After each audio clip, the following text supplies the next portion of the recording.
हरे कृष्ण। श्रीमद् भागवतम द्वितीय स्कंद अध्याय 6 और आज हम पढ़ते हैं श्लोक संख्या 40 से। यस प्रभु जी। हरे कृष्णा। दंडवत प्रणाम करूं। दंडवत। विशुद्धं केवलं ज्ञानं प्रत्यक्षम्यक् अवस्थितं सत्यं पूर्णमनाद्यन्तं निर्गुणं नित्यमद्वयम् ऋषे विदन्ति मुनयः प्रशान्तात्मेन्द्रियाशयाः यदा तदेवासक्ते स्थिरो धीयते विप्लुतम्। श्री भगवान पवित्र हैं और भौतिक प्रभाव के समस्त कल्मश से रहित हैं। वे परम सत्य हैं और पूर्ण ज्ञान के मूर्तिमंत रूप हैं। ये वे सर्वव्यापी अनादि अनंत तथा अद्वय हैं। हे नारद, हे महर्षि, बड़े बड़े मुनि उन्हें तभी जान सकते हैं जब वे समस्त भौतिक लालसाओं से मुक्त हो जाते हैं और अविचलित इंद्रियों की शरण ग्रहण कर लेते हैं। अन्यथा व्यर्थ के तर्कों से सब कुछ विकृत हो जाता है और श्री भगवान हमारी दृष्टि से ओझल हो जाते हैं। तात्पर्य, यहाँ पर श्री भगवान के दिव्य कार्यकलापों के अतिरिक्त क्षणिक भौतिक सृष्टियों में श्री भगवान का मूल्यांकन किया गया है। मायावादी दर्शन श्री भगवान को भौतिक शरीर से कलुषित हुए बताने का प्रयास करता है। जब वे अवतार के रूपों में प्रकट होते हैं, यहाँ पर श्री भगवान की स्थिति को सभी परिस्थितियों में शुद्ध तथा अमिश्रित कहकर इस प्रकार की व्याख्या को पूर्णतया अस्वीकार किया गया है। मायावाद दर्शन के अनुसार अज्ञान से आच्छादित आत्मा को जीव की संज्ञा प्रदान की जाती है, किंतु जब वह इस अज्ञान या अविद्या से मुक्त हो जाता है तब परम सत्य के निर्विशेष अस्तित्व में लीन हो जाता है। किंतु यहाँ पर यह कहा गया है कि श्री भगवान समग्र एवं पूर्ण ज्ञान के शाश्वत प्रतीक हैं। यह तो उनकी विशिष्टता है कि वे समस्त भौतिक कल्मश से पूर्ण रूप से मुक्त हैं।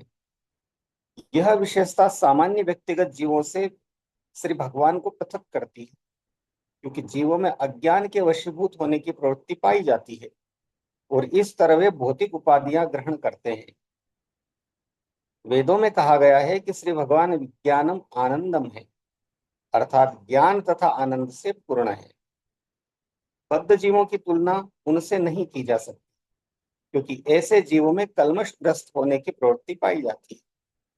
यद्यपि मुक्ति के पश्चात जीव श्री भगवान जैसा गुण ग्रहण कर सकता है, किंतु कल्मशग्रस्त होने की प्रवृत्ति के कारण ही जो प्रवृत्ति श्री भगवान में नहीं होती, जीव श्री भगवान से भिन्न है।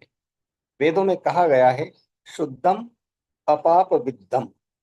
जीवात्मा पाप से दूषित हो जाता है, लेकिन श्री भगवान पापों से कभी दूषित नहीं।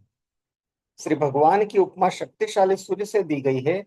सूर्य शक्तिमान होने के कारण किसी प्रकार के संक्रमण से ग्रस्त नहीं होता। इसके विपरीत सूर्य की किरणों से संदूषित वस्तुएं विशुद्ध हो जाती।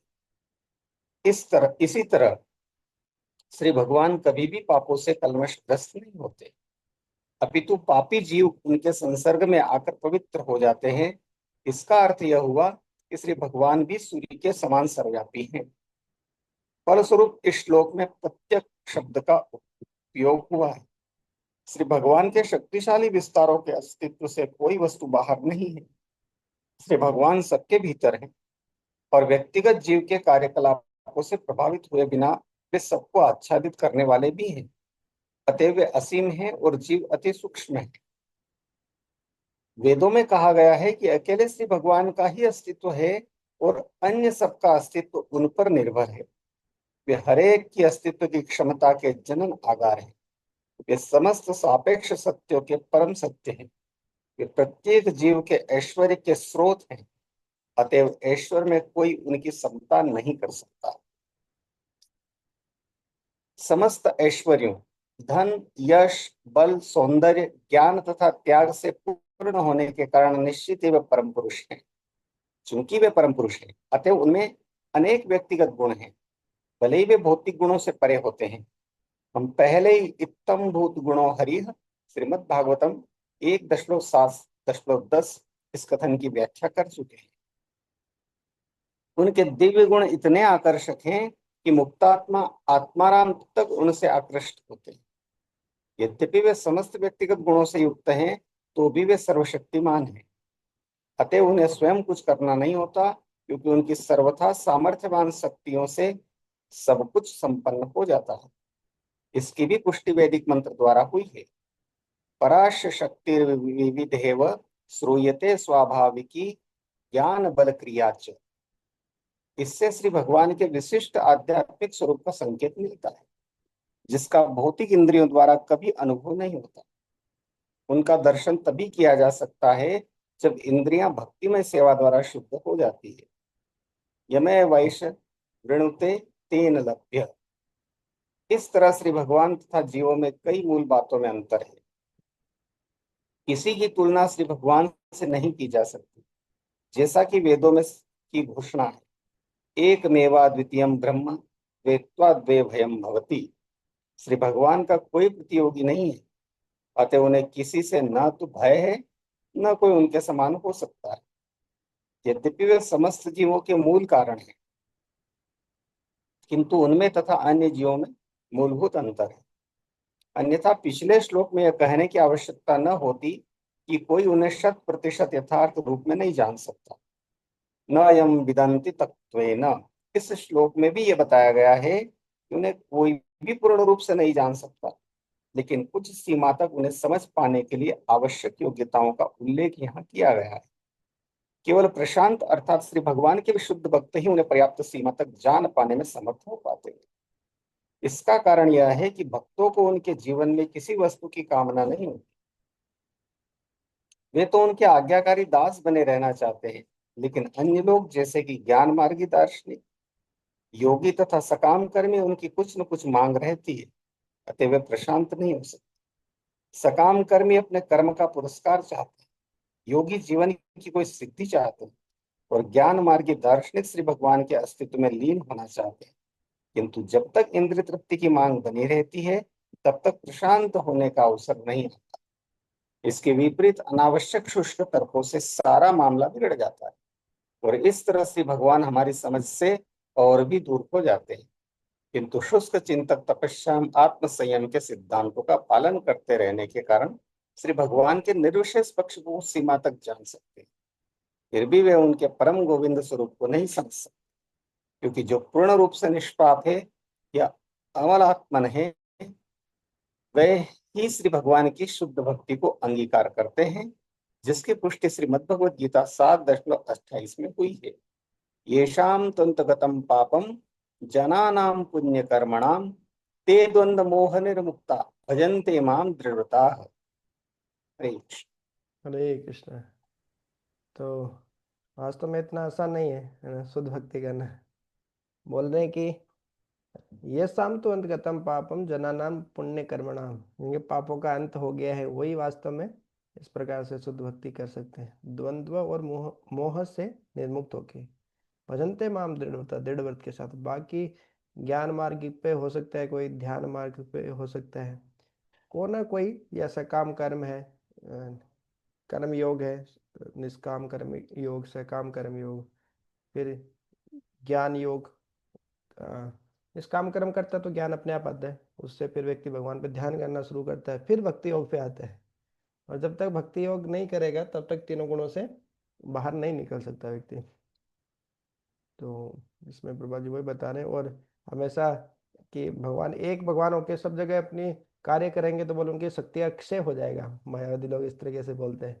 लेकिन प्राच्य शक्तिर विविधेव सूर्यते, स्वाभाविक ही ज्ञान बल की रचना। भगवान की शक्तियों के माध्यम से भगवान सब कुछ करते हैं, और भगवान एक ही है, एकम अद्वितीयम ब्रह्म है, द्वे तद्वे भयम भवती। असम ऊर्ध्वम बोलते हैं कि देखो जी भगवान के समान कोई है नहीं, और भगवान से बढ़कर भी कोई नहीं है। असम ऊर्ध्वम, ऊर्ध्वम। और भगवान के 6 ऐश्वर्यों के बारे में हम कई बार चर्चा की है। कोई धनवान व्यक्ति दिखता है तो बहुत लोग आकर्षित होते हैं, कोई ज्ञानवान होता है तो लोग आकर्षित होते हैं, किसी के फेमस होता है, कोई सुंदर होता है, कोई वैरागी होता है तो लेकिन भगवान में सारे गुण संपूर्ण मात्रा में विद्यमान है। हम्म, शुद्धम अपाप विद्धम, ये इस उपनिषद में भी आता है ये। पाप भगवान को दूषित नहीं कर सकते, जीवात्मा दूषित हो सकती है पापों से, भगवान को पाप टच नहीं कर सकते। तो उन्हें भगवान के शरण ग्रहण करने के बारे में बोले हैं। और वेद के तर्कों से सब कुछ विकृत हो जाता है, उससे कुछ फायदा होने वाला है नहीं ज्यादा, ऐसे बता रहे। तो ठीक है, एक और श्लोक पढ़ लेते हैं अपन प्रभु जी।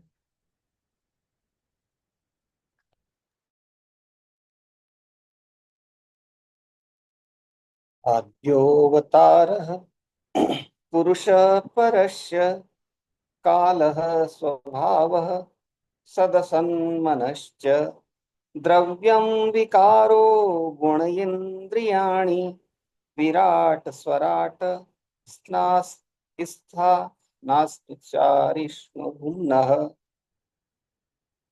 कारणार्णवशायी विष्णु ही परमेश्वर के प्रथम अवतार हैं। वे सनातन काल, आकाश, कार्य कारण, मन तत्वों, भौतिक अहंकार, प्रकृति के गुणों, इंद्रियों, श्री भगवान के विराट रूप, गर्भोदक्षाय विष्णु तथा समस्त चर एवं अचर जीवों के स्वामी। तात्पर्य, इसके पूर्व हम कई बार बता चुके हैं कि ये भौतिक सृष्टि स्थायी नहीं है।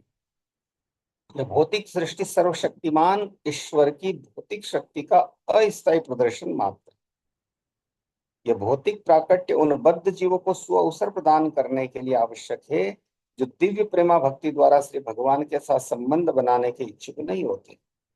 ऐसे अनिच्छुक बद्ध जीवों को दिव्य अस्तित्व के मुक्त जीवन में प्रविष्ट होने नहीं दिया जाता, क्योंकि वे हृदय से भगवान की सेवा नहीं करना चाहते। बजाय इसके वे नकली ईश्वर के रूप में स्वयं भोग करना चाहते हैं।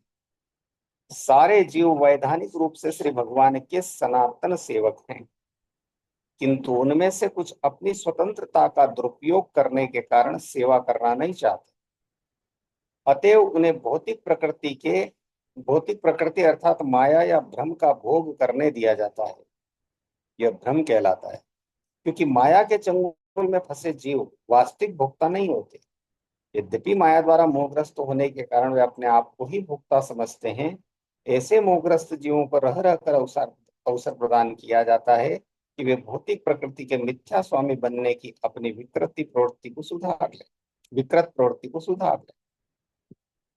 उन्हें भगवान श्री कृष्ण के साथ उनके शाश्वत संबंध के विषय में वेदों की शिक्षा दी जाती है। वैदैश्च सर्वैरहमेव वेद्य।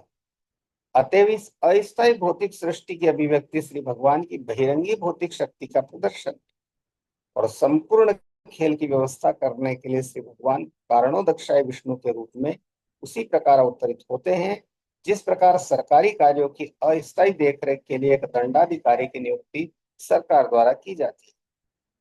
ये कारणोदक्षाय विष्णु अपनी भौतिक शक्ति के ऊपर दृष्टिपात करके सक्षत भौतिक सृष्टि करते हैं। श्रीमद् भागवतम के प्रथम स्कंद में जग्रहे पौरुषम रूपम श्लोक की व्याख्या हम कुछ सीमा तक पहले ही दे चुके हैं। भौतिक सृष्टि की माया के खेल की अवधि कल्प कहलाती है, और हम एक कल्प के पश्चात दूसरे कल्प में सृष्टि की चर्चा पहले ही कर चुके हैं। उनके अवतार तथा शक्तिमय कार्यकलापों से सृष्टि के संपूर्ण अवयव प्रकट होते हैं। ये अवयव है काल, आकाश, कारण, फल, मन, स्थूल तथा सूक्ष्म तत्व तथा उनके साथ अंतःक्रिया करने वाले गुण सतो, रजो तथा तमो। फिर इंद्रियां तथा उनका आगार स्रोत विराट विश्व रूप जो गर्भोदक्षाय विष्णु के रूप में द्वितीय अवतार है, तथा समस्त सचराचर जीव जो द्वितीय अवतार से उत्पन्न होते हैं, ये सारे प्रकट हो जाते हैं। अंततोगत्वा ये सारे सृष्टिकारी तत्व तथा सृष्टि स्वयं श्री भगवान की शक्ति की अभिव्यक्तियां ही है। उनके नियंत्रण से स्वतंत्र कुछ भी नहीं है।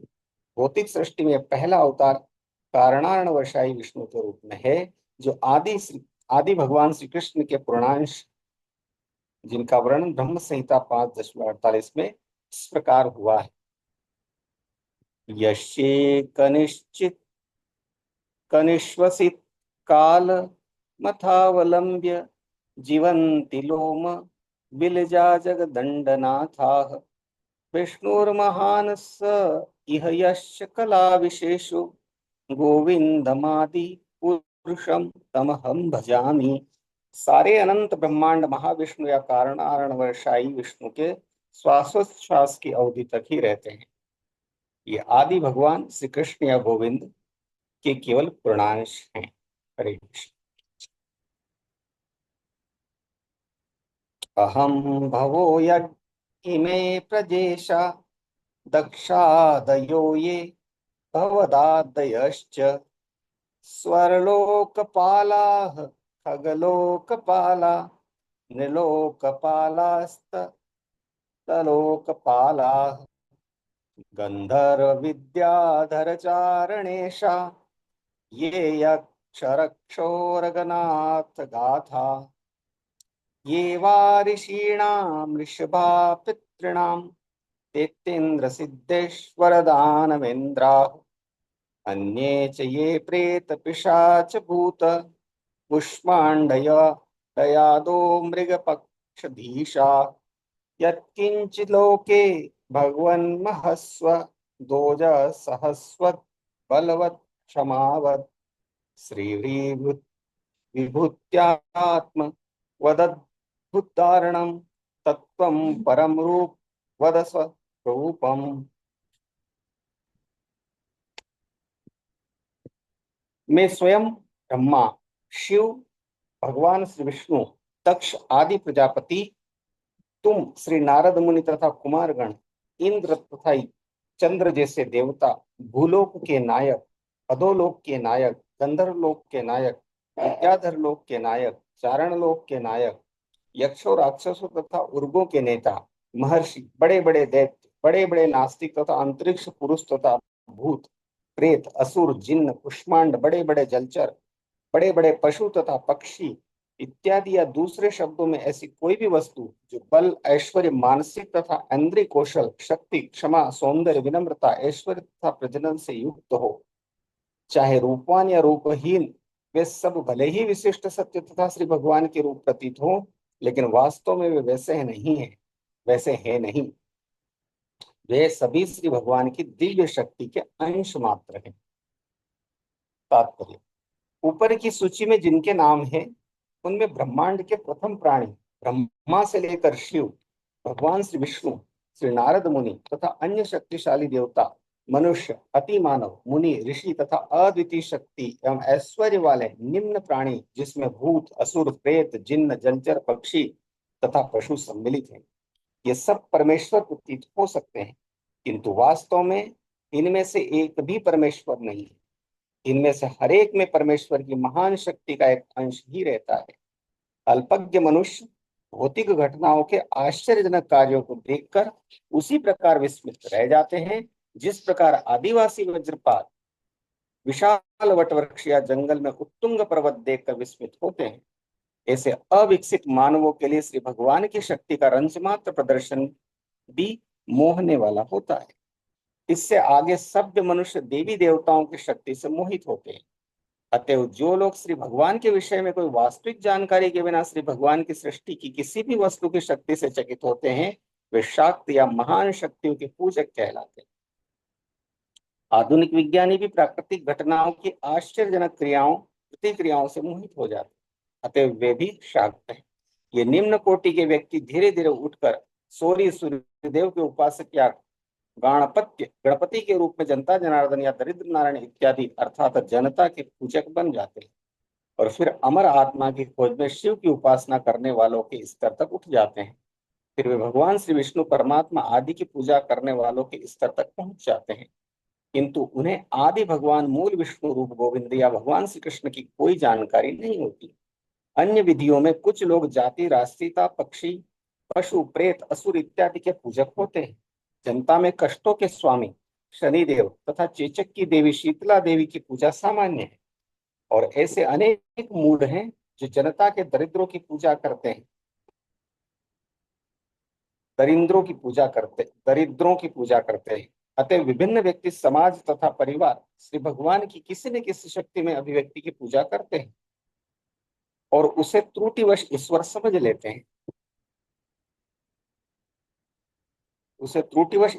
समझ लेते हैं। लेकिन इस श्लोक में ब्रह्मा ने उपदेश दिया है कि इनमें से कोई भी परमेश्वर नहीं है।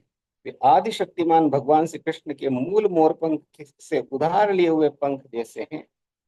जब श्री भगवत गीता में भगवान श्री कृष्ण केवल अपनी पूजा करने का उपदेश देते हैं, तो ये समझना चाहिए कि भगवान श्री कृष्ण की पूजा में उपयुक्त सब या सभी की पूजा सम्मिलित है, क्योंकि भगवान श्री कृष्ण में सभी सम्मिलित हैं। जब वैदिक साहित्य में श्री भगवान को रूप विहीन बताया जाता है, तो समझना चाहिए कि ऊपर जितने रूप बताए गए हैं वे सब विश्व ज्ञान के अनुभव के अंतर्गत श्री भगवान की दिव्य शक्तियों के ही विभिन्न प्रदर्शन हैं। इनमें से कोई भी श्री भगवान के दिव्य रूप का यथार्थ प्रतिनिधित्व नहीं करता। किंतु जब श्री भगवान पृथ्वी पर या ब्रह्मांड के भीतर कहीं भी अवतरित होते हैं, तो अल्पज्ञानी लोग उन्हें भी अपने जैसा समझने की भूल करते हैं और इस तरह वे ब्रह्म को रूप विहीन या निर्विशेष मानते हैं।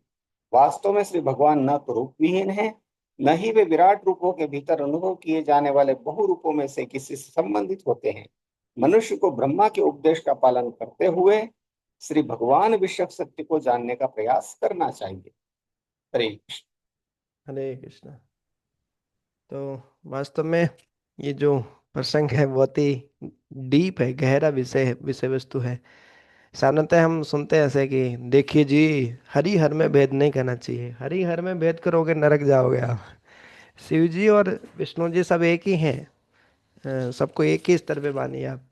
लेकिन देखिए यहाँ पे हम देख रहे हैं कितना डिटेल में जाके, गहराई में जाके बता रहे हैं। वो वास्तव में इसलिए बोला जाता है, ये बताते हैं, जो नाम अपराध में भी एक नाम अपराध आता है कि देवी देवताओं को भगवान से स्वतंत्र समझना या पृथक समझना वो अपराध है। भगवान से स्वतंत्र नहीं है, भगवान से ही उनको शक्ति प्राप्त होती है, भगवान के ही अंग है वो, और भगवान के ही विस्तार है वास्तव में एक तरीके से। इस कारण उनको भेद नहीं करना चाहिए कि वो अलग हैं वो अलग हैं। लेकिन इसका मतलब ये भी नहीं कि वो भगवान के ही समान हो गए सब। यहाँ तक कि इस श्लोक में बता रहे हैं कि विष्णु भी भगवान से अलग है। बोले आदि विष्णु जो है, गोविंदम आदि पुरुषम है। और बहुत सारे श्लोक में आते हैं जो कृष्ण है वो आदि विष्णु है, उनसे सब आ रहे हैं। क्योंकि भागवतम में अभी हम आगे देखेंगे सृष्टि कैसे होते हैं, तो भगवान कृष्ण से ही तीनों विष्णु आते हैं। गर्भोदक्षाय विष्णु, कारणोदक्षाय विष्णु जो महाविष्णु बोलते हैं, और क्षीरोदक्षाय विष्णु, तो तीनों विष्णु तो उनसे ही आ रहे हैं। अब जो लोग बोलते हैं कि नहीं सब तो एक ही है, तो उनको ये भी नहीं पता होता कि विष्णु भी तीन है। और फिर उनसे भी आगे और विस्तार होता है इस प्रकार से। तो बोल रहे हैं वो भी अंश मात्र है, वे भी भगवान की दिव्य शक्ति के अंश मात्र हैं। भले ही वो शिव जी हो, विष्णु हो, नारद हो, भगवान के अलग शक्तावेश अवतार हो, अलग अलग जो पांच छह प्रकार के भगवान के अवतार होते हैं, अलग अलग युगा अवतार, शक्तावेश अवतार, हम्म, तो गुणावतार, ब्रह्मा विष्णु महेश, तो ये भी सब भगवान से ही आए हैं वास्तव में। जो आदि भगवान है वो भगवान श्री कृष्ण है। और ये जो पंचदेव उपासना है जो हमारे सामान्यतः हमारे घरों में होती है, पंचदेव उपासना, हम पांच देवी देवताओं की पूजा करते हैं। तो सबसे पहले तो प्रभुपाद जी इनको बोल रहे हैं, जो बोलते हैं दरिद्र नारायण। अरे दरिद्र गरीब लोग ही नारायण हैं, उनकी पूजा कीजिए। अरे भगवान कब से दरिद्र हो गए? इसलिए प्रभुपाद जी बोलते थे। उस समय ये प्रोपोगंडा ये ऐसा चलता था कि आप हरिजन है, दरिद्र नारायण है, तो सभी तो हरि के जन हैं, गरीब हो या अमीर हो। वो उनको कि जो निम्न वर्गीय है उनको सम्मान देने के लिए इस प्रकार से ये शब्दों का प्रयोग किया गया। लेकिन ये शास्त्रीय शब्द नहीं है, तो ये सही नहीं है, मतलब एक तरीके से। तो शक्ति की उपासना करना, जैसे वैज्ञानिक लोग हैं, हर चीज़ हैं, तो प्राकृतिक शक्तियों को मानते हैं, उन सबको ही उनको ही सब प्राथमिकता देते हैं वो लोग। तो एक तरीके से वो जो दुर्गा देवी हैं या शाक्त हैं, एक तरीके से उनकी पूजा कर रहे हैं, वास्तव में प्रकृति की पूजा कर रहे हैं वो। तो सबसे पहले शाक्त, फिर धीरे धीरे स्तर बढ़ता है तो सूर्य देवता की उपासना करते हैं, फिर गणपति जी की उपासना करते हैं। जो पंचदेव उपासना होती है उसमें सामान्यतः जो हम घरों में करते हैं, हाँ, गणेश जी की गणपति जी की करते हैं, सूर्य देवता जी की करते हैं, दुर्गा देवी की करते हैं, शिव जी की करते हैं, और भगवान विष्णु की करते हैं। तो ये पंचदेव उपासना है। तो धीरे धीरे व्यक्ति का स्तर बढ़ता है, तो ये भी बढ़ता जाता है। फिर धीरे धीरे गणेश जी से, गणपति जी से वो आते हैं, हाँ, भगवान शिव जी की उपासना करने के लिए निकल जाते हैं। और बहुत सारे उसमें निर्विशेषवाद की तरफ निकल जाते हैं, निराकार रूप की तरफ निकल जाते हैं। और उसमें भी जो शिव जी जिनसे खुश होते हैं उनको भगवान विष्णु के पास में भेज देते हैं। इसलिए देखेंगे बहुत सारे जो भगवान के भक्त पहले शिव जी के भक्त रहे होते हैं, फिर वो विष्णु जी की भक्ति में आते हैं। ऐसा आपको शास्त्रों में कहीं नहीं मिलेगा कि पहले विष्णु जी के भक्त थे फिर शिव जी के भक्त बन गए। हम्म, तो ये भगवान ही आदि, भगवान विष्णु जो है वो भगवान गोविंद ही है। गोविंदम आदि पुरुषम तम हम भजामि। तो सामने तो हम देखते ही हैं कष्टों के स्वामी शनिदेव की, शनि की दशा लगी अब तो, मतलब शनि का चक्कर लगता है तो भाई सबको पता है कि कोई भी सहायता करने के लिए नहीं आता सामने, है ना। 1 रुपए का किसी से हेल्प मांगने के लिए जाए, वो ही मना कर देता है कि नहीं है हमारे पास। और तो इस प्रकार से कठिन परीक्षा होती है। तो इसका लोग कष्टों में शनिदेव की, चेचक देवी, शीतला देवी, इन सब की पूजा करते ही हैं। हम्म, लेकिन फिर भी जो सर्वश्रेष्ठता वो क्या है, भगवान श्री कृष्ण की भक्ति करना, या जो विष्णु तत्व है, राम है भगवान, और बाकी विष्णु अवतार है, उनकी पूजा करना, उनकी भक्ति करना सर्वश्रेष्ठ बताया गया यहाँ पे। ठीक है, तो अभी हम रामचरितमानस ही सुनते हैं प्रभु जी से। 30 मिनट्स का समय है।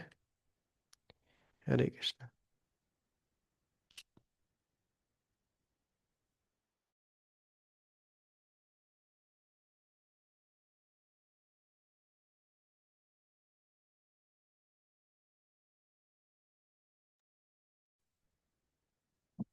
सियावर रामचंद्र भगवान की जय।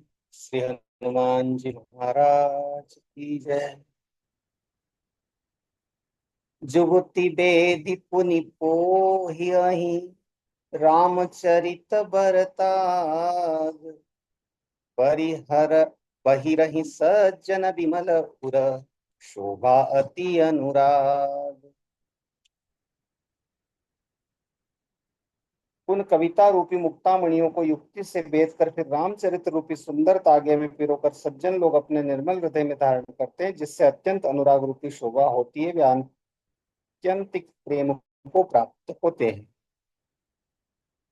कल तक हमने पढ़ा था कि गोस्वामी जी जो है वह विभिन्न प्रकार की आराधना के माध्यम से रामचरितमानस शुरू कर रहे हैं, और वे आराधना करते हुए कहते हैं कि मेरी इस कविता को जो है कि ये रसज्ञ बनाने वाले प्रभु हैं, और भगवान की महिमा का वर्णन करने का मेरा सामर्थ्य नहीं है, किंतु फिर भी मैं ये जो कर रहा हूँ ये भगवत कृपा से ही हो पा रहा है।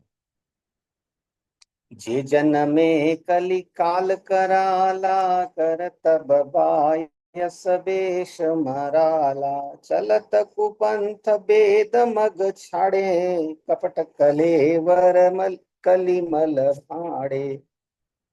जो कराल कलयुग में जन्मे हैं, जिनकी करनी कोए के समान है और वेश हंस का सा है, जो वेद मार्ग को छोड़कर कुमार्ग पर चलते हैं, जो कपट की मूर्ति और कलयुग के पापों के भांडे हैं। बंधक वंचक भगत कहाई, राम के किंकर कंचन कोह काम के। तीन महाप्रथम रेख जग मोरी, धिंग धर्म ध्वज धंधक धोरी। जो श्री राम जी के भक्त कहलाकर लोगों को ठगते हैं, जो धन लोभ क्रोध और काम के गुलाम है, और जो धींगा धींगी करने वाले, धर्म ध्वजी धर्म की झूठी ध्वजा फहराने वाले दंभी और कपट के धंधों का बोझ ढोने वाले हैं, संसार के ऐसे लोगों में सबसे पहले मेरी गिनती है। अपने आप को अत्यंत निम्न बताते हैं इन चौपाइयों में गोस्वामी जी, कि इस प्रकार का आडंबर रचने वालों में मेरी गलती है, जबकि वे महान ज्ञानी, प्रकांड विद्वान, भगवान के सच्चे भक्त थे, लेकिन वे जो है अपने को अत्यंत ही निम्न प्रदर्शित करते हैं भगवान की भक्ति के सामने। जो अपने अवगुण सब कहूं, पाड़ई कथा पार नहीं लहूं। ताते में अति अल्प बखाने, थोरे महु जानी हहि सयाने। यदि मैं अपने सब अवगुणों को कहने लगूं तो कथा बहुत बढ़ जाएगी और मैं पार नहीं पाऊंगा।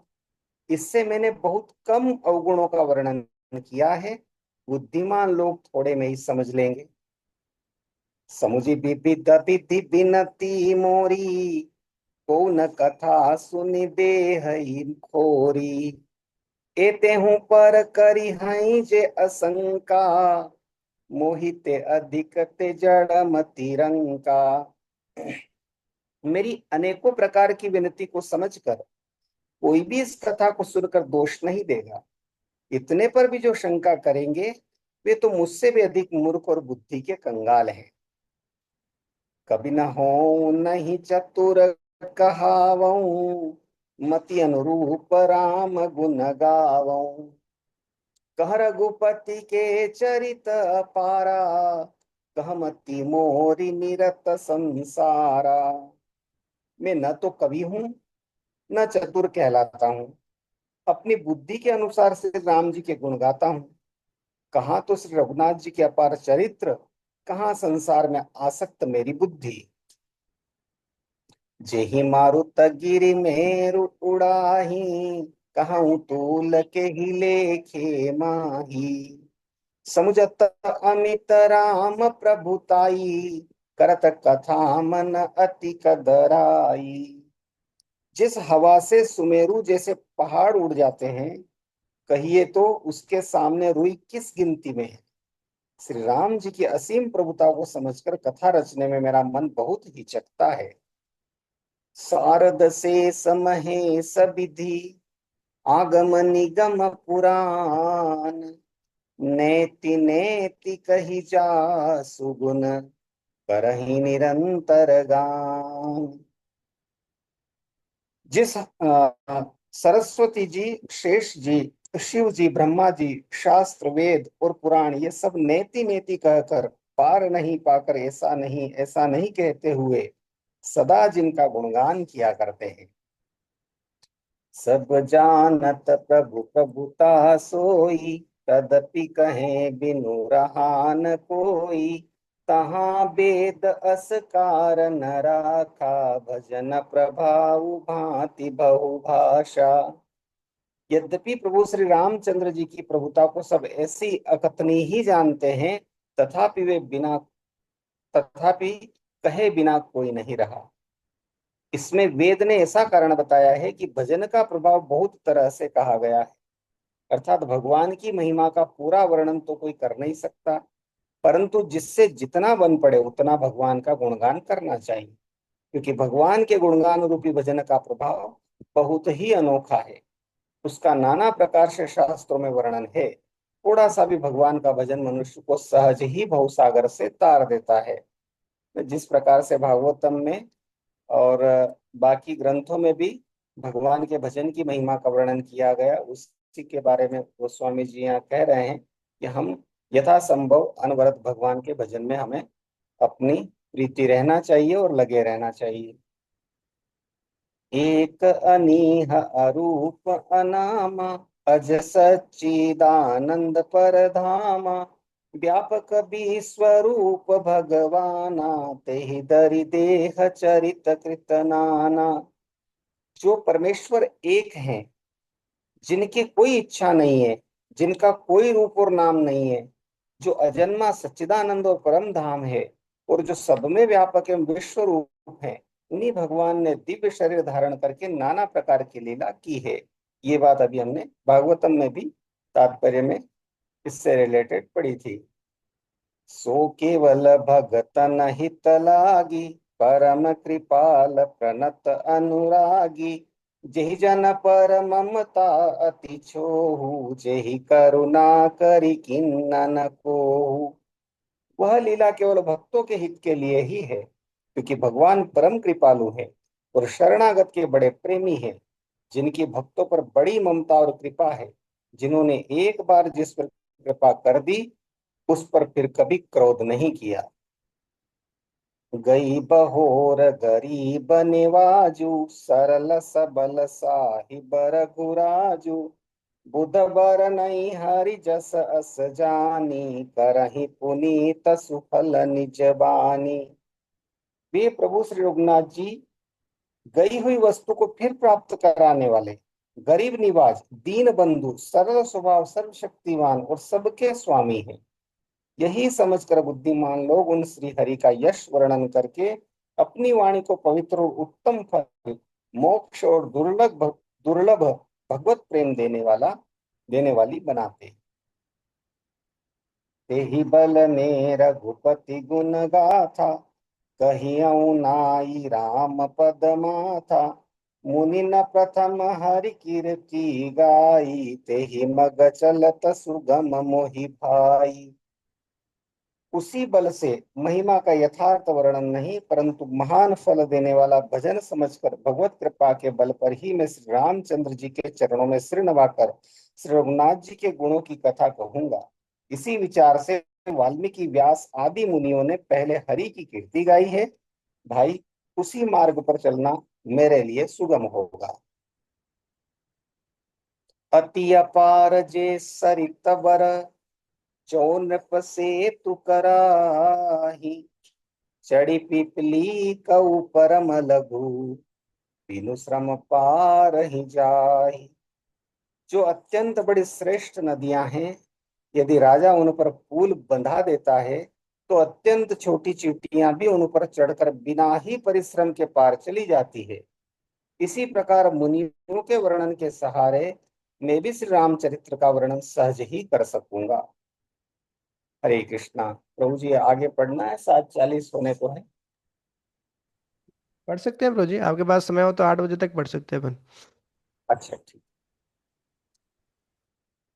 एही एही प्रकार बल मनहि दिखाई, करिहउँ रघुपति कथा सुहाई।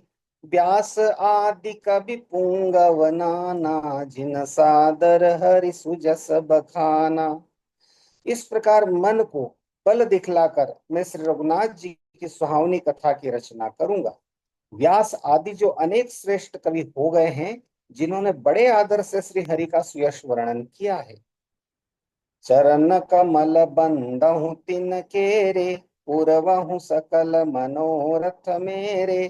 कलिके कभी न करऊं पर नामा, जिन बरने रघुपति गुण ग्रामा।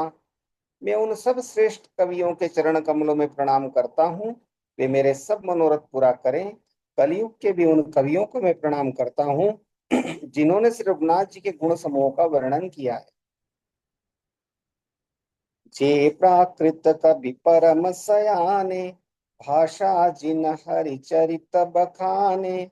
भये जे अहि जे होई हई आगे, प्रणव सब ही कपट सब त्यागे। जो बड़े बुद्धिमान प्राकृत कवि हैं, जिन्होंने भाषा में हरि चरित्रों का वर्णन किया है, जो ऐसे कवि पहले हो चुके हैं, जो इस समय वर्तमान हैं और जो आगे होंगे, उन सबको मैं सारा कपट त्याग कर प्रणाम करता हूँ। होहु प्रसन्न देहु बरदानु, साधु समाज भनित सन्मानु। जो प्रबंध बुध नहीं आदरही, सो श्रम बादि बाल कवि करही।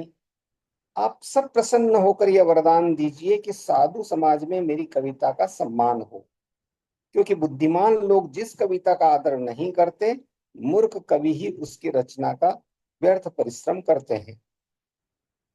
कीरति भनित भूति भली सोई, सुरसरि सम सब कहाँ हित होई। राम सुकीरति भनिति भदेसा, असमंजस असमोहि अंदेसा।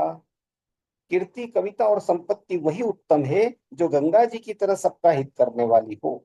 श्री रामचंद्र जी की कीर्ति तो बड़ी सुंदर, सबका अनंत कल्याण करने वाली ही है, परंतु मेरी कविता भक्ति है। यह असामंजस्य है, अर्थात इन दोनों का मेल नहीं मिलता, इसी की मुझे चिंता है।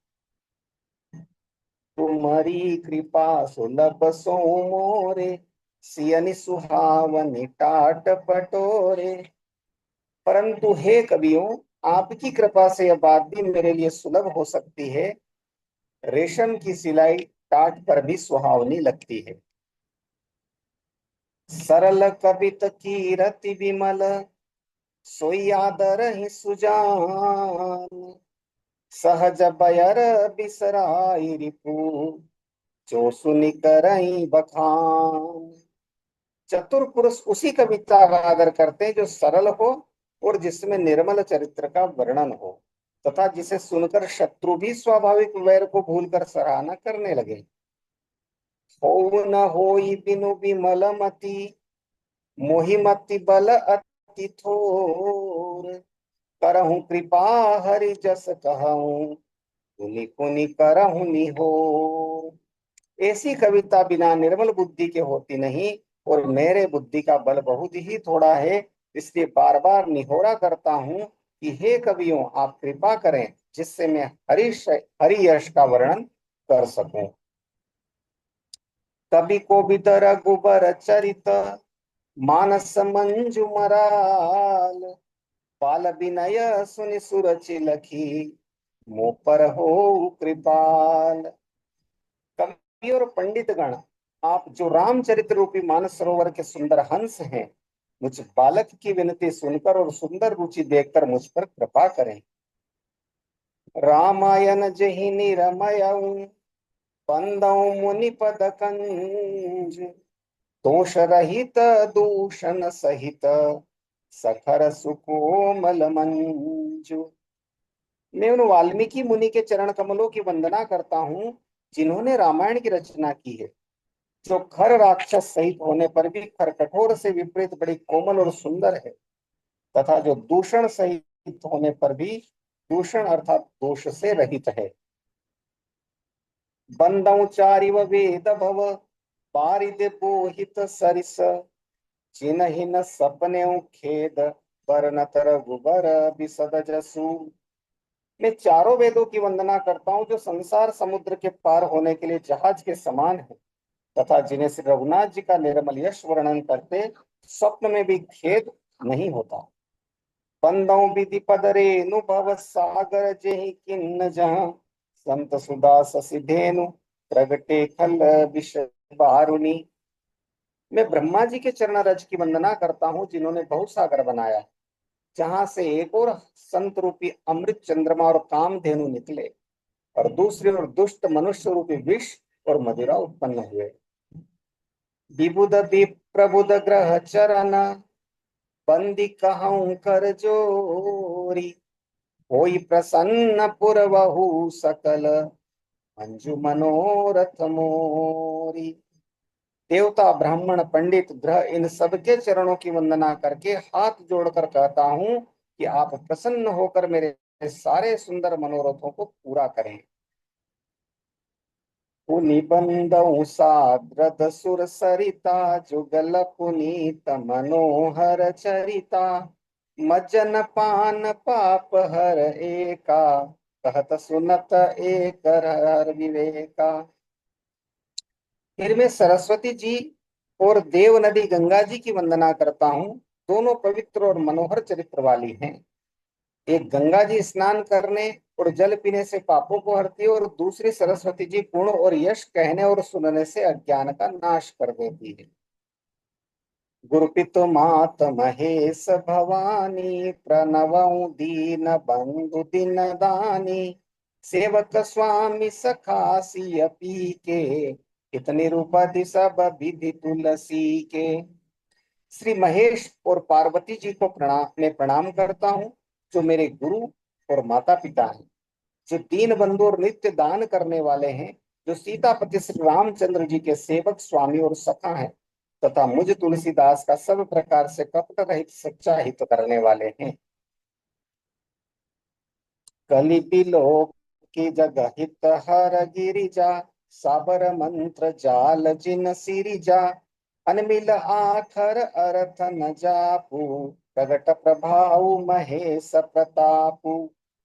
जिन शिव पार्वती ने कलयुग को देखकर जगत के हित के लिए शाबर मंत्र समूह की रचना की, जिन मंत्रों के अक्षर बेमेल हैं, जिनका न कोई ठीक अर्थ होता है और न जप ही होता है, तथापि श्री शिव जी के प्रताप से जिनका प्रभाव प्रत्यक्ष है,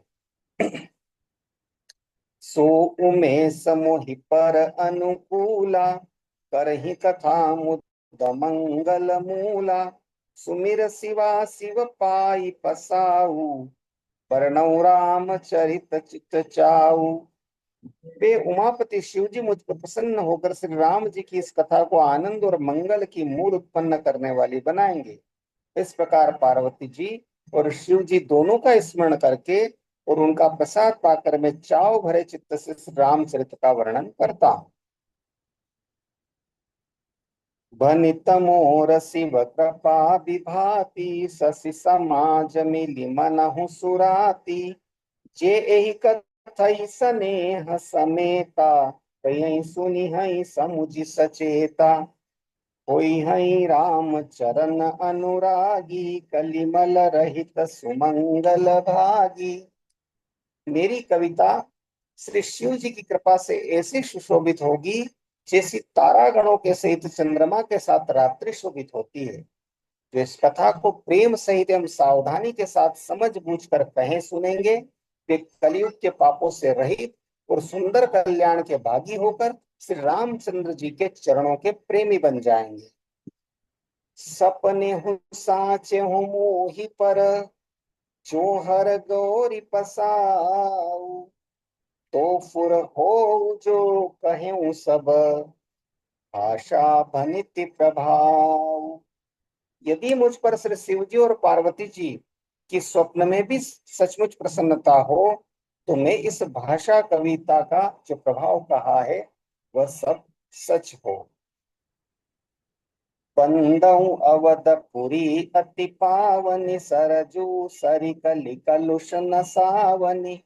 प्रणवौ पुर नर नारी बहोरी ममता जिन पर प्रभु ही न थोरी। मैं अति पवित्र श्री अयोध्यापुरी और कलयुग के पापों का नाश करने वाली श्री सरयू नदी की वंदना करता हूँ। फिर अवधपुरी के उन नर नारियों को प्रणाम करता हूँ जिन पर प्रभु श्री रामचंद्र जी की ममता थोड़ी नहीं है अर्थात बहुत है। सिय निंदक अग ओगन साए लोक बिशोक बनाई बसाए। बंदौ कौशल्या दिसि प्राची कीरति जासु सकल जग माची। उन्होंने अपनी पुरी में रहने वाले श्री सीता जी की निंदा करने वाले धोबी और उसके समर्थक पुर नर नारियों के पाप समूह को नाश कर उनको शोक रहित बनाकर अपने लोक धाम में बसा दिया।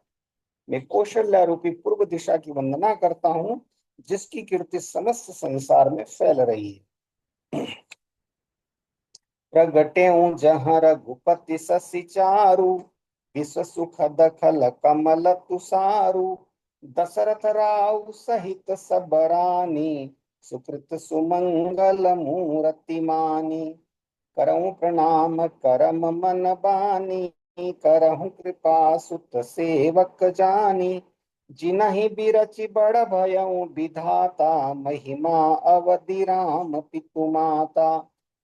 जहाँ कौशल्या रूपी पूर्व दिशा से विश्व को सुख देने वाले और दुष्ट रूपी कमलों के लिए पाले के समान श्री रामचंद्र रूपी सुंदर चंद्रमा प्रकट हुए सब रानियों सहित राजा दशरथ जी को पुण्य और सुंदर कल्याण की मूर्ति मानकर मैं मन वचन और कर्म से प्रणाम करता हूँ।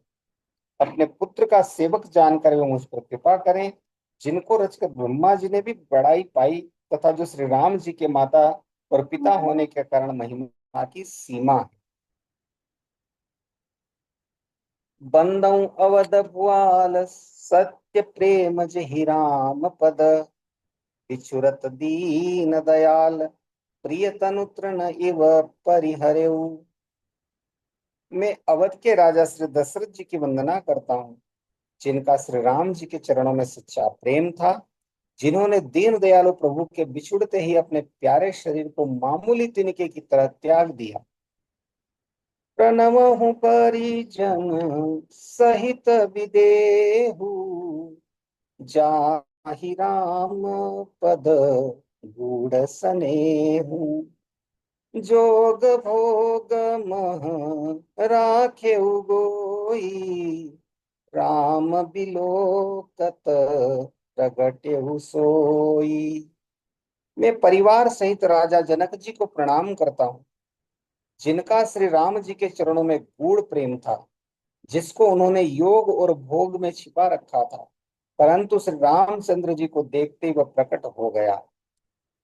प्रणवहु प्रथम भरत के चरना जासु नेम व्रत जाई न बरना, राम चरण पंकज मन जासु, लुगुद मधुप इव तजई न पासु।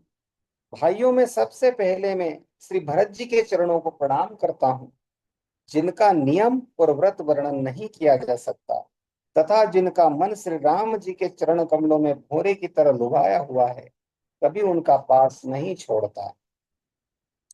बंदऊ लक्ष्मण पद जल जाता, शीतल सुभग भगत सुखदाता, रघुपति की रति विमल पताका, दंड समान सब भयउ जस जाका। मैं श्री लक्ष्मण जी के चरण कमलों को प्रणाम करता हूँ, जो शीतल सुंदर और भक्तों को सुख देने वाले हैं।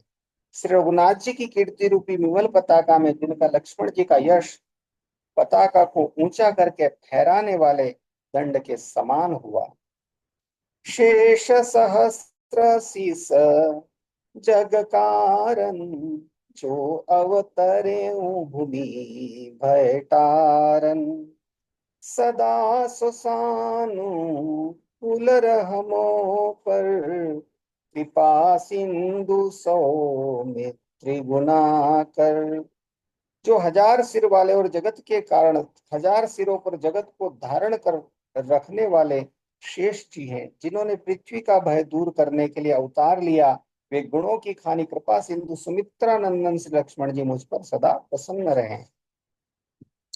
रिपुसूदन पद कमल नमामि, सुर सुशील भरत अनुगामी, महावीर बिनवउ हनुमाना, राम जासु जस आप बखाना। मैं श्री शत्रुघ्न जी के चरण कमलों को प्रणाम करता हूँ, जो बड़े वीर सुशील और श्री भरत जी के पीछे चलने वाले हैं। मैं महावीर श्री हनुमान जी की विनती करता हूँ, जिनके यश का श्री रामचंद्र जी ने स्वयं अपने श्रीमुख से वर्णन किया है। प्रणव पवन कुमार, खल बन पावक ज्ञान घन, चासु हृदय आगार बसहीं, राम सर चाप धर। मैं पवन कुमार श्री हनुमान जी को प्रणाम करता हूँ, जो दुष्ट रूपी वन को भस्म करने के लिए अग्नि रूप हैं, जो ज्ञान की घन मूर्ति हैं, और जिनके हृदय रूपी भवन में धनुष बाण धारण किए श्री राम जी निवास करते हैं। हरे कृष्णा। सियावर रामचंद्र भगवान की जय। श्री हनुमान जी महाराज की जय। हरे कृष्णा प्रभु जी।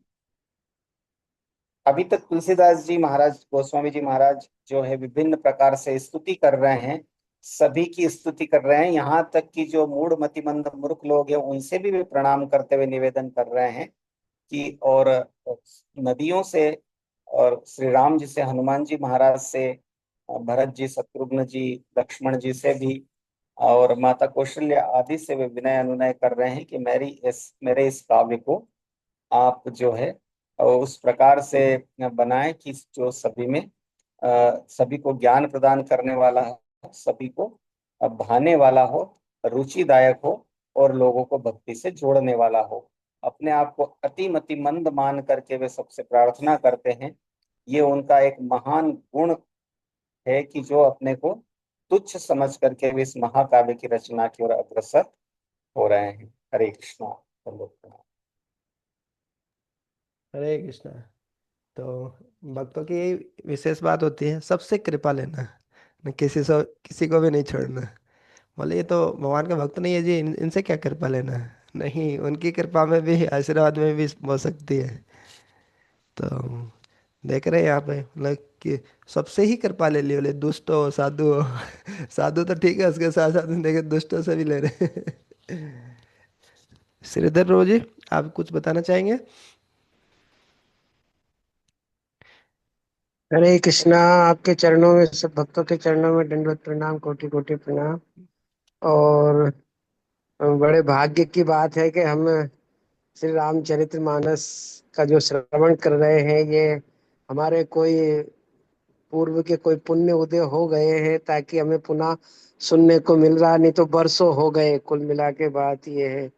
तो मैं राठौर प्रभु जी को के चरणों में कोटि कोटि प्रणाम करता हूँ कि इनके माध्यम से हमें, मतलब भगवान ने इनको माध्यम बनाया, जो हमें श्रवण करने को, हमारे कृतार्थ करने के लिए ही, मतलब मैं तो ये समझता हूँ कि ये कोई महान विभूति है जो हमें भगवान की कथा श्रवण करा रहे हैं। तो मैं इनके चरणों में कोटि कोटि प्रणाम करता हूँ, सादर प्रणाम करता हूँ। और मेरे भाग्य में है नहीं कि मैं कथा 2 दिन से सुन पा रहा हूँ, क्योंकि वो समय थोड़ा चेंज होने के कारण से मैं इससे वंचित हो गया हूँ। कभी आप भक्तों की कृपा हो जाएगी तो पुनः मैं पूरा पूरा श्रवण करने का प्रयास करूंगा, आपकी कृपा से ही। हरे कृष्णा। हरे कृष्णा प्रभु जी, आप वरिष्ठ भक्त हैं, आपके आशीर्वाद की याचना नहीं करता हूँ, मैं तो तुच्छ दासानुदास हूँ आपका। और सबसे बड़ी कृपा है श्रीपाद मुरारी शरण प्रभु जी की, जो सबको प्रभु जी ने जो है अवसर प्रदान किया है। हम निमित्त मात्र हैं। और ये भगवान की और जो हमारे गुरुदेव है उनकी कृपा है कि हम जो है समय तो बहुत है, लेकिन फिर भी इस समय का सदुपयोग करने की प्रेरणा उनके आशीर्वाद से हमें प्राप्त हो रही है। अन्यथा हम क्या है कि अगर उनकी कृपा नहीं होगी तो कुछ भी नहीं कर पाते, कुछ भी नहीं कर सकते। तो इसलिए ये निसंदेह जो है भगवत कृपा है, भगवान का आशीर्वाद है और गुरुदेव का आशीर्वाद है और शुद्ध भक्त का आशीर्वाद है, जो इन जो अशुद्ध हैं उनको भी इस धारा में प्रवाहित करने का जो अनुकंपा कर रहे हैं, ये सब उनकी कृपा है, आप सबकी कृपा है। हरे कृष्णा धन्यवाद। हरे कृष्णा। तो बहुत बहुत धन्यवाद प्रभु जी। रामचरितमानस और वाल्मीकि रामायण हमारे श्रीधर प्रभु जी। तो प्रभु जी देखेंगे, हम प्रयास करेंगे समय 8 बजे से ही हो। वो क्या 8 बजे से और भी क्लासेज रहती है, तो फिर वो क्या 7 बजे से करनी पड़ जाती है फिर। कोई आप बात ही नहीं, कोई बात ही नहीं, जैसा क्रम चल रहा है चलने दीजिए। जी। अब हम कितनी कटौती करें, हमने उधर बहुत कटौती कर दी, पर फिर भी समय नहीं मिल पा रहा। अभी शयन कराने का समय हो गया, पर अब 2-5 मिनट सब अपराध क्षमा करेंगे भगवान, अब क्या करें। हाँ। क्योंकि लल्ला जल्दी सो जाता है ना, वो लेट उठता है, उठते हैं उधर, जल्दी सो जाते हैं। ऐसे ही है, इनका उधम करते रहते हैं, दिन भर परेशान करते रहते हमें। क्या करे, ऐसा बंधन में बांध रखा है कि बस। अच्छा है प्रभु जी, आपने आपने बांध लिया है लला जी को, हृदय में बांध लिया। बोले अब कहाँ जाओगे, बोले हमने जकड़ के रख लिया। वो जिस तरह से क्या है कि श्री चैतन्य महाप्रभु, माता राधा रानी और भगवान श्री कृष्ण के दोनों के ही जो थे वो अवतार थे, है ना, ऐसा जहाँ तक सुना है। जी। और इसी प्रकार से आप भी मुझे बाबा नंद और माता कौशल्या की तरह जो है दुलार करते हैं भगवान श्री हरि को। तो ये दोनों आपकी ही भाव कृपा आप से, में है। हरे अच्छी कृष्ण। बात है। आपकी कृपा से अगर मेरे अंदर ये भाव जागृत हो जाए, तो मेरी अब आयु बहुत कम बची है। तो मैं भी ये चाहता हूँ कि अधिक से अधिक जल्दी जल्दी करके सब पूरा काम निपटाना चाहता हूँ। जैसे कोई एक अपना कार्य रहता है ना पूरा, तो वैसा मैं, मतलब भक्ति का और भगवान की सेवा का जल्दी जल्दी, क्योंकि अब 55 की आयु हो गई, अब पता नहीं कितनी बची है। तो जल्दी जल्दी निपटाना चाहता हूँ कि जितना चाहो उतना इकट्ठा कर लूँ, झट झट धन इकट्ठा कर लूँ, धन इकट्ठा कर लूँ, जितना चाहो अधिक से अधिक करने का प्रयास कर रहा हूँ आपकी कृपा से। जी प्रभु जी, आपको देख के हमको प्रेरणा मिलती है, बहुत प्रेरणा मिलती है, और ऐसे प्रेरणा मिलती रहे। वांछा कल्पतरुभ्यश्च कृपा सिंधु भैव च पतितानां पावनेभ्यो वैष्णवेभ्यो नमो नमः। अनंत कोटि वैष्णव वृंद की जय। निताई गौर प्रेमानंदे। हरि हरि बोल।